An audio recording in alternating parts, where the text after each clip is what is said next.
امام مالک نے نافع سے خبر دی، انہیں عبداللہ بن عمر رضی اللہ عنہ نے کہ عمر بن خطاب رضی اللہ عنہ نے ریشم کا دھاری دار جوڑا مسجد نبوی کے دروازے پر بکتا دیکھا تو کہنے لگے، یا رسول اللہ صلی اللہ علیہ وسلم، بہتر ہو اگر آپ اسے خرید لیں، اور جمعے کے دن اور وفود جب آپ کے پاس آئیں تو ان کی ملاقات کے لیے آپ اسے پہنا کریں۔ اس پر آن حضرت صلی اللہ علیہ وسلم نے فرمایا کہ اسے تو وہی پہن سکتا ہے جس کا آخرت میں کوئی حصہ نہ ہو۔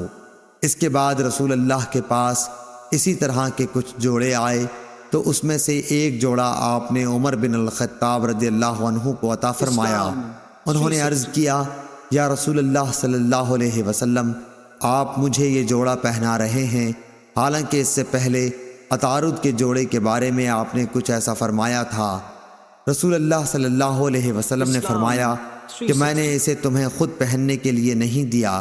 چنانچہ حضرت عمر رضی اللہ عنہ نے اسے اپنے ایک مشرک بھائی کو پہنا دیا